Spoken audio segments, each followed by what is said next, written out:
ஆள்காட்டி விரல். அவனை பற்றிய புள்ளிவிவரம் பின்வருமாறு. பெயர் ராஜன். வயது 34. ஆராய்ச்சி பொருள் பிரான்சின் வெளிநாட்டுக் கொள்கை. ஆராய்ச்சி செய்த வருஷங்கள் 10. ஆராய்ச்சியின் முன்னேறுகிறது. நிதி நிலைமை பரிதாபம். வேலை ஆராய்ச்சி. எதிர்கால திட்டம் எதிர்காலம் ஆரோக்கியம். ஒருமுறை ஷாகத்ரா போனதுண்டு. ஷாகத்ராவில் ஒரு பைத்தியக்கார ஆஸ்பத்திரி உண்டு. அவனை பற்றிய சுவையான சம்பவங்கள். முதல் வருடம் காதலில் தோல்வி, தற்கொலை முயற்சி. 2ஆம் வருடம் காதலில் தோல்வி, தற்கொலை முயற்சி. 3ஆம், 4ஆம், 5ஆம், 6ஆம், 7ஆம், 8ஆம் வருடங்களின் முதல் 2 வருடத்தின் தொடர்ச்சி. 9ஆம் வருடம் உடையே இல்லாமல் புல்வெளியில் நடனம். பின்பு ஷாகத்ரா. பளிங்கு படிகள். அதில் ஏறி மேலே போனால் இடது பக்கத்தில் 3வது அறை. அங்குதான் அவனுக்கு இன்டர்வியூ நடந்தது, அந்த ஆராய்ச்சி பள்ளியில் நுழைய. டீகால் யார்? அவன் சொன்னான். அவர் மூக்கை பற்றி என்ன நினைக்கிறாய்? காசியம் அவனுக்கு புரியாத ஒன்று. டீகாலின் மூக்கை பற்றிய கார்ட்டூன்கள் பற்றியும் அவன் சொந்த அபிப்பிராயத்தையும் அவன் சொன்னான். சிரிப்பு. நீ ஏன் IAS செய்யக்கூடாது? எனக்கு மேஜையில் உட்கார்ந்து செய்யும் வேலை பிடிக்காது. உயர்த்திய புருவங்கள். ஆராய்ச்சியில் பற்று இருக்கிறதா? ஆராய்ச்சி செய்து இருண்டு கிடக்கும் சரித்திர பகுதிகளில் ஒளி பரப்புவதுதான் என் லட்சியம். என்ன ஒளி? மின்சார ஒளியா? சிரிப்பு. புரொஃபசர், அவன் கூறுவது அறிவு ஒளி. என்ன, சரிதானே? ஆமாம். சிரிப்பு. அவனுக்கு இடம் கிடைத்துவிட்டது. அவனுடைய ஊர் கடலூர் அருகே உள்ள பன்னுருட்டி. டெல்லிக்கும் பன்னுருட்டிக்கும் இடைவெளி அதிகம். பிரதான வீதியில். ஒரே ஒரு பிரதான வீதிதான். கடைகளுக்கு வெளியே அமர்ந்து புகையிலை கடித்தவாறு முந்திரி பருப்பு வியாபார பேச்சும், யார் வீட்டில் யார் பெண் வயதுக்கு வந்தாள் என்ற விவரமும், உள்ளூர் பஞ்சாயத்து போர்டின் ஊழல்களுமே பன்னுருட்டியின் உலகம். டெல்லிக்கும் பன்னுருட்டிக்கும் இடைவெளி அதிகம்தான். வாசகசாலையில் அமர்ந்து அவன் ஐரோப்பா, ஆசியா, அமெரிக்கா பற்றி படித்தான். காலை சிற்றுண்டி சாப்பிடும்போது ஜனநாயகம் பற்றி விவாதித்தான். நேருவை, காந்தியை, பன்னுருட்டி ஆட்கள் சூடம் கொளுத்தி கன்னத்தில் போட்டுக்கொள்ளும் நபர்களை அவன் அறிவுபூர்வமாக நோக்கி குறைகளை சுட்டிக்காட்டினான். அவனை சுற்றியும் பெரிய பேச்சுக்களே. நிக்சனின் வியட்நாம் கொள்கையின் தோல்விக்கு காரணம் என்ன? பயாராவை பற்றி அவன் அபிப்பிராயம் என்ன? தென்னாப்பிரிக்காவின் உள்நாட்டு கொள்கையை பற்றி அவன் உணர்வுகள். ஹங்கேரியின் 1956 புரட்சி உண்மையான புரட்சிதானா? ஆகாயத்தில் ரத்னபீடம் அமைத்து உட்கார வைத்தது போலிருந்தது. இது ராஜன் தரப்போகும் முதல் செமினார் பேப்பர். ராஜனின் ஆழ்ந்த அறிவு பற்றி எல்லோருக்கும் தெரியும். சிரிப்பு. ஏன்? ராஜன் தன்னை இருண்ட பகுதிகளில் ஒளிபரப்ப. இருண்ட பகுதி எந்த பகுதி? ஹா. சிரிப்பு. புரியவில்லை. அர்ப்பணித்து கொண்டிருக்கிறான். புரொஃபசர் அவனை அறிமுகம் செய்து வைக்கிறார். அவன் தன் ஆராய்ச்சி கட்டுரையை படிக்கும் முன். பேப்பர் முடித்த பின், என்ன ராஜன், இப்படியே ஒளிபரப்பிக் கொண்டிரு நிறைய. சரி சார். சிரிப்பு. எண்ணெய் தடவி படிய வாரி இறுக பின்னிய கூந்தல்தான் அவனுக்கு பழக்கம். பூவேறு வைக்கோல் போர் போல. இங்கு பூவில்லாமல் இருந்தாலும் கலையழகுடன் வாரப்பட்ட கூந்தல். வாசகசாலையிலும் வெளியிலும் தயக்கமில்லா சரிசமமான சிந்தனை, நடத்தை, பேச்சு. இந்த பெண்கள் அறிவுஜீவிகள். மாதம் 3 நாட்கள் மூலையில் உட்காருபவர்கள் அல்ல. அவன் காதலித்தான் பலமுறை. ஸ்வதேஷ், நான் உன்னை காதலிக்கிறேன். ஏன்? மௌனம். நீ ஒரு அருமையான முட்டாள். நான் உன்னை விட சின்னவள். இதை பற்றி நீ விசாரித்தாயிற்று. நான் ஒரு பிராமண பெண். இதை பற்றி என்னிடமே கேட்டிருக்கிறாய். நான் ஆராய்ச்சி செய்கிறேன். இவைதான் என் தகுதிகள். என்னை பண்ணிக்கொண்டு உன் பன்னுருட்டி சமூகத்திடம் பார்த்தாயா என் டெல்லி வெற்றியை என்று கொக்கரிக்க வேண்டும் உனக்கு. காதல் என்றால் என்னவென்று உனக்கு தெரிய வேண்டிய அவசியமில்லை. இன்னொரு தடவை என்னிடம் வராதே. என் செருப்பு இப்போதுதான் புதிதாக வாங்கியது. இவர்களைப் போலவே அவனும் ஆராய்ச்சி செய்தான். விஸ்கி குடித்தவாறே புரட்சி பற்றி பேசினான். பெண்கள் முன்னேற்றம் பற்றி விவாதித்தான். அப்படியும் அவன் ஓர் அருந்த பட்டம்தான். அங்கு போகிறானே ராஜன், அவன் வித்தியாசமானவன்.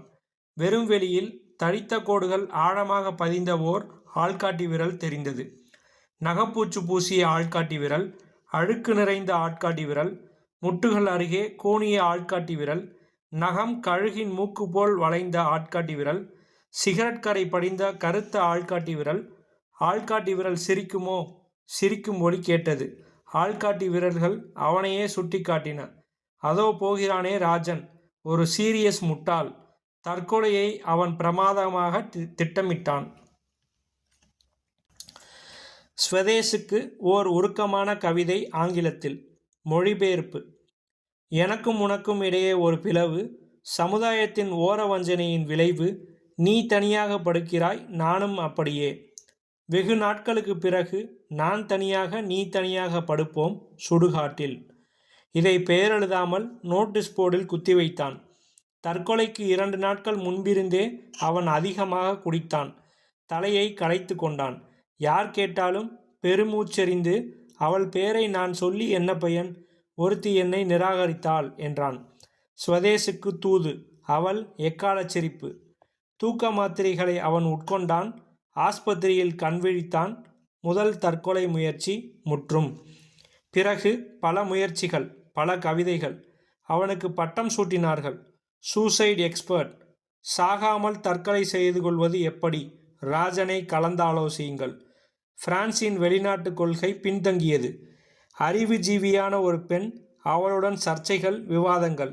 அவளுடன் படுப்பது கூட ஒருவித அறிவு பசியை தணிக்கத்தான் என்று தோன்ற வேண்டும். ஒரே ஒரு அறிவுஜீவியான பெண். நீக்ரோ பிரச்சனைகள், வியட்நாம் போர், மாணவர் புரட்சி பேசி அழுத்துவிட்டது. வியட்நாம் பற்றி இருவர் ஆராய்ச்சி செய்தாயிற்று. வியட்நாம் பிரச்சனை தீரவில்லை. நீ ஆராய்ச்சி செய்து உன் கருத்தை பற்றி தெரிவித்தாயே, யாரும் கவனிக்கவில்லையே ஹரீஷ். எனக்கு பட்டம் கிடைத்ததோ இல்லையோ, அவ்வளவுதானா? அவ்வளவுதான் முட்டாளே. நம் வாசகசாலையில் பிரச்சனைகள் தீருவதில்லை.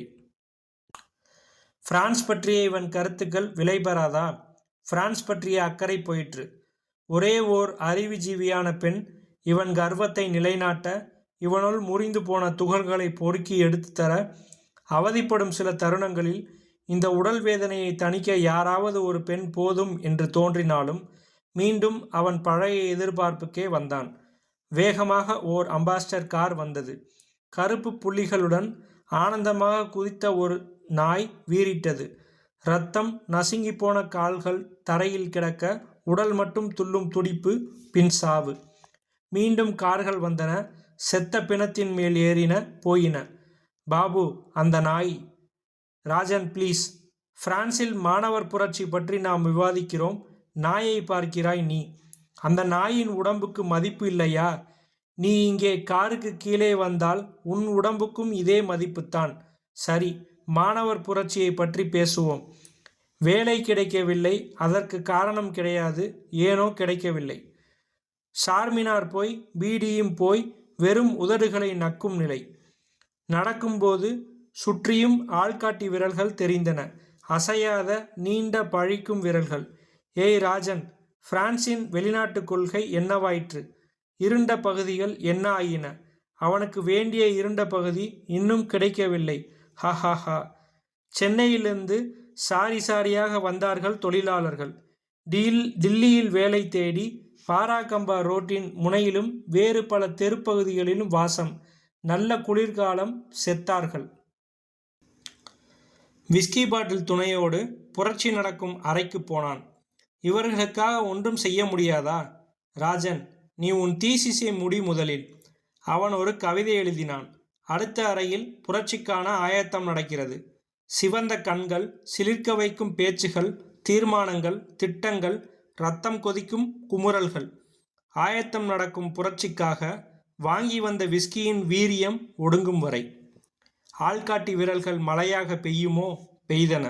ஊசிகளாக துளைத்து சதையை பீய்த்தன. நகங்கள் நீண்டு புண்களை குடைந்தன. கழுகின் வாயாய் சதையை சுவைத்தன. பாம்பின் நாக்காய் குருதியை நக்கின. உடையை கலற்றி போட்டுவிட்டு அவன் ஓடினான். ஷாகத்ரா கொண்டு போனார்கள். பணிவிடை செய்தார்கள். திரும்பி வந்தான். கேண்டீனில் அமர்ந்தான். டீகால் பற்றி பேச ஆரம்பித்தான். கேண்டீனின் மறுமுனையில் ஒரு சிறு நளினமான விரல் அவனை நோக்கி நீண்டது. அந்த விரலின் முனை துப்பாக்கி முனையாய் தோன்றி அவனை கொன்றது. சிறு வேலை ஒன்று கிடைத்தது. அவன் வயது 34. அவன் ஒரு ஆராய்ச்சி உதவியாளன். சம்பளம் 538 ரூபாய். அவன் ஒரு ஜீனியஸ். 10 வருடம் ஆராய்ச்சி செய்யவில்லையா என்ன? அது அவனுக்கேற்ற வேலை இல்லை. போனால் போகிறது. அதை நிரூபிக்க வேண்டும். அவன் தகுதியை உணரச் செய்ய வேண்டும். யாரை? ஓர் அறிவுஜீவியான பெண்ணை. சிவப்பு புடவையில் அசையும் அந்த பெண்ணை. கருப்பு லுங்கியில் நடக்கும் அந்த பெண்ணை. பற்கள் எடுப்பாக தெரிய சிரிக்கும் அந்த பெண்ணை. வந்தபோது மூக்கு பொட்டுடன் வந்து இப்போது ஸ்லீவ்லெஸ் ரவிக்கையில் வளைய வரும் அவளிடம். சதா படிக்கும் அந்த பெண் கூட தேவலை. புதிதாகச் சேர்ந்தவள். நான் 10 வருஷமாக இங்கே ஆராய்ச்சி செய்கிறேன். ஓ, சந்தோஷம். பிரான்சின் வெளிநாட்டு கொள்கை பற்றி. நல்ல ஆராய்ச்சி பொருள். வெகு சீக்கிரம் முடித்து விடுவேன். சந்தோஷம். என்னை நீ கல்யாணம் செய்து கொள்வாயா? முகமெல்லாம் சிரிப்புடன் விரலை நீட்டி, உன்னையா என்றாள் அவள். விரலின் நுனியிலிருந்து நெருப்பு கங்குகள் பறந்து வந்தன. சுற்றியும் நெருப்பை உமிழும் விரல்களே தோற்றமளித்தன. விரல்களை நீட்ட வேண்டாம். அவன் குரலெடுத்து கத்தி ஆடைகளை களைந்தான். ஆராய்ச்சி செய்து களைத்தபோது பேச ஒரு சுவையான சம்பவம் உருவாகியது.